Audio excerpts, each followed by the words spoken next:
yo no sé si la redacción estaba mala o es equivocada, pero hoy el periódico La Nación dice que le van a rebajar el magisterio la pensión a 122.000 personas.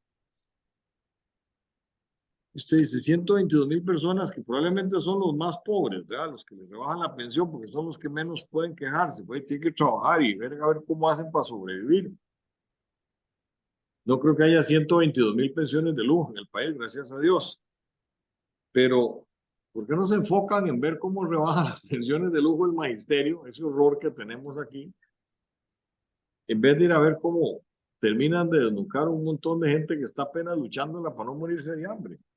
Es que eso no sé, a mí no es que me dé mal humor, me da molestia, me da dolor de cabeza, me da pesar. No lo entiendo. Yo Eh, no me alcanza para entenderlo. eh, molesta la falta de sensibilidad y como sociedad hemos perdido la sensibilidad o no nos importa ya de por sí, ese es problema de esa persona, si no tiene para comer ya viejo, no es culpa mía, no hizo Sí, lo que tenía que hacer, entonces que se joda, y ese es el pensamiento de mucha gente, lamentablemente. no se vea, la prensa sacó el otro día la propuesta del señor presidente de la Asamblea, don Rodrigo Arias, que es un buen hombre. Con las mejores intenciones saca una propuesta para dotar de pensión básica universal a todos los mayores de 70 años y que la necesiten. Es decir, más linda emocionalmente hablando no puede ser la propuesta. Ya es una cosa que es una belleza, todos los viejitos de 70 para arriba van a tener plata. Ok, como no existe una cosa que sea dinero público, porque el dinero, el Estado no genera ni una peseta, el Estado vive de los impuestos que paga todos y cada uno de los ciudadanos, en mayor o menor grado, pero el Estado no tiene dinero, el dinero es nuestro y nos lo quitan para los propósitos que quiera la clase política de turno. ¿Okay? Esa es la primera aclaración que el ciudadano debe tener claro. El Estado no tiene plata, la plata que manejan los políticos es la plata suya, mía, del vecino, del tío, de la prima. ¿Okay? Y entonces se hace una propuesta, la cual a mí me pareció un disparate, y efectivamente fui a hacer la consulta y me contesta el muchacho Álvaro Ramos Chávez, que fue presidente de la Caja, y me dice que en el estudio que ellos hicieron, eso cuesta 368.000 millones de colones. Yo, la verdad, no tengo pelo para que se me pare, pero me quedé boquiabierto y le dije, mire, esos son 740 millones de dólares al tipo de cambio de meses. Sí, y le digo, ¿de dónde los vamos a sacar? Pero si no tenemos ni para pavimentar las calles en los huecos que hay, le dije, de ahí, esos son dos paquetes fiscales como el que nos pasó el gobierno de Carlos Alvarado con la Asamblea Legislativa anterior. ¿De dónde van a sacar eso? Porque don Rodrigo habla de 5 fuentes de financiamiento. Me disculpa, es mentira, no son fuentes de financiamiento, es sustitución de gasto en una cosa para pasar esa plata a otra. Correcto. Y como gran cosa, don Álvaro me dice, vea, si pasamos de los 65 años que propone don Rodrigo Arias, a los 70 años el monto baja de 740 millones de dólares a 200 millones de dólares por ahora. Mohamed, aquí estamos en una situación que esto es un país de gente que se está haciendo vieja. Muy bien. ¿Verdad?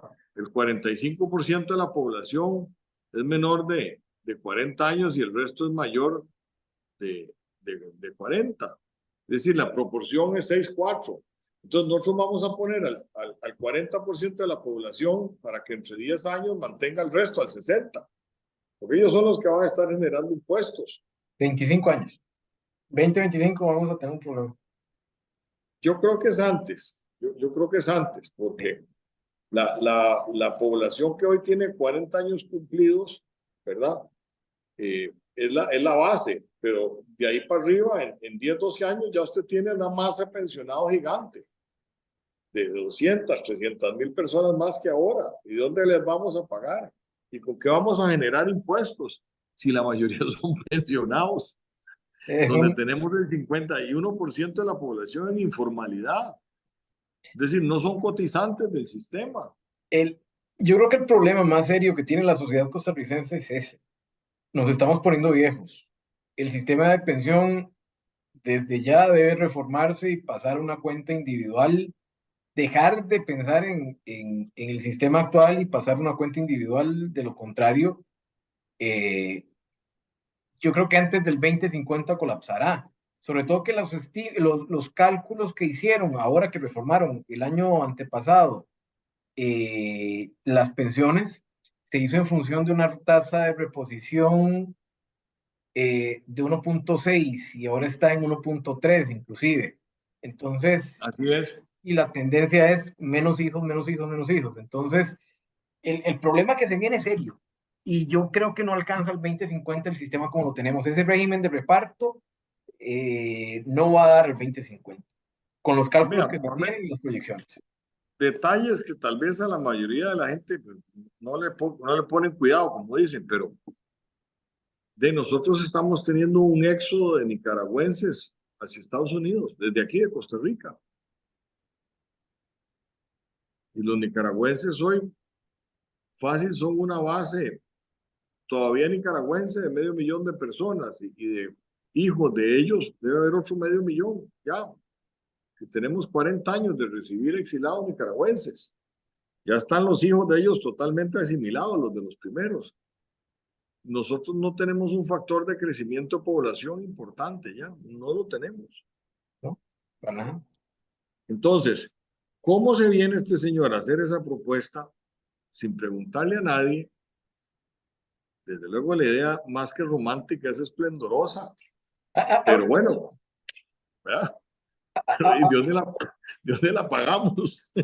a mí la idea sí me gustó y sí la creo necesaria, pero por ejemplo, si pasamos dejamos el régimen de reparto a un régimen de cuenta individual a partir de ahora, parte de lo que yo gaste se traslada o se aporta a ese fondo de pensión mío. Entonces yo voy, agarro mi tarjeta de crédito, de crédito, de débito, lo que sea, y compro en el supermercado y digo, bueno, meterle un 2% adicional a la compra. Okay, estamos pasando dinero del presente al futuro, pero es una forma digamos, de sostenernos o de pensar en el sostenimiento del futuro, porque como está el régimen actual, sí nos fuimos para el carajo.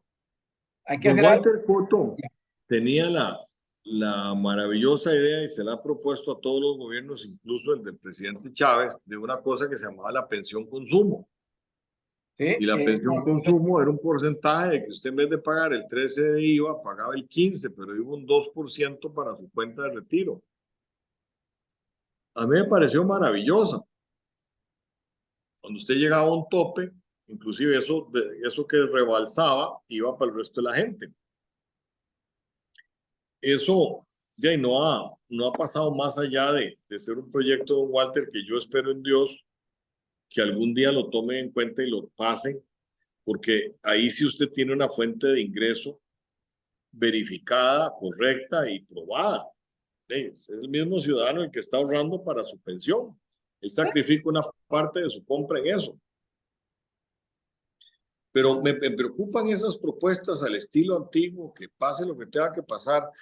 Vean, nosotros hace 60 años, el país debía 150 millones de dólares y hoy debemos 43,000.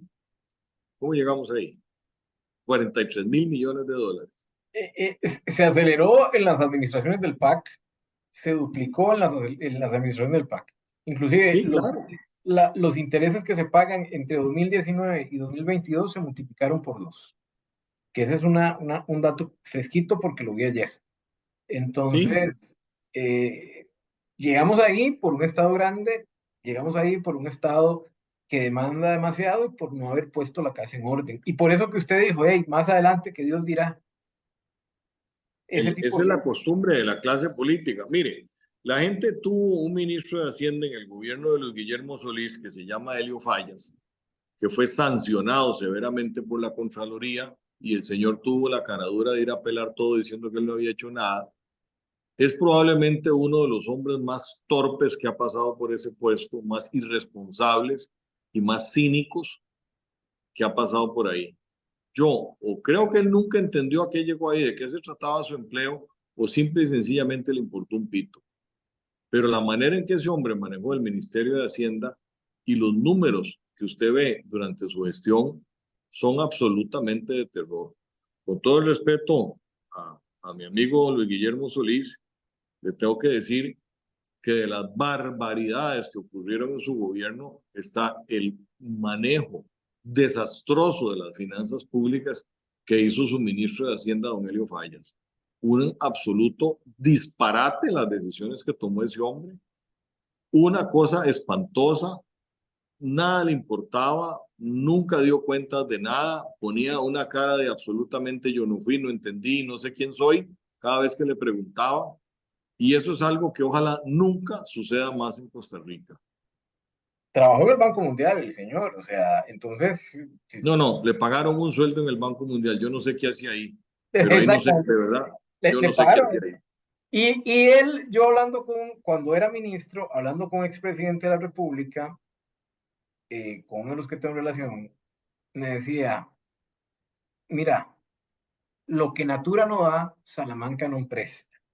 Porque yo le decía, pues qué raro si el hombre trabajó en... Entonces me dijo, por más que quieras y por más títulos que tengas, si el coco no te da, simplemente no vas a salir de la ignorancia o no vas a evolucionar. Y me parece que Helio Fallas sí, eventualmente, eh, de manera involuntaria le hizo mucho daño al país. No creo que haya sido un acto doloso porque yo siempre le Igual, dije a eso. igual pienso yo creo que no lo hizo de mala fe, pero la gestión de él fue más que desastrosa, fue una gestión irresponsable. Absolutamente. Él, él no tuvo el carácter para decirle a nadie, mire, ayúdenme. No, no, no. Él nada más emitía papel y ahí que siga la tasa que sea, el plazo que sea.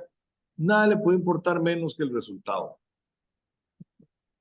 Él estaba Nada. en lo suyo, en su mundo, y vamos a ver, Luis Guillermo tampoco es que eh, tuviera las bases para decirle, porque Luis Guillermo no produjo nada, nunca fue productivo en su vida, para decirle, ok, dame esto. Yo creo que un pulpero, bueno, aunque él viene de familia de pulperos, yo creo que un pulpero hubiera hecho mejor el trabajo de supervisar lo que estaba haciendo él, porque confiaba ciegamente Luis Guillermo en lo que hacía él.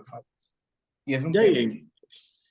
en esta vida, como dicen, todo depende a usted qué le parece una buena y una mala idea. Y a ellos les pareció buena idea mantener a este señor a cargo. Y ya hubo visos de esperanza cuando llegó doña Rocío Aguilar y empezó a poner un poquito de orden. Después, por las razones que todos conocemos, sale de ahí embarrado un poco por el escándalo de Aldesa y sus diferencias con la Contraloría, y la sancionan y lo obligan a marcharse y termina en la superintendencia. Pero yo tuve esperanzas cuando llegó doña Rocío ahí, no debo decir otra cosa. Y después con don Elian, pues yo creo que él hizo lo mejor que pudo dentro de lo que él entendía.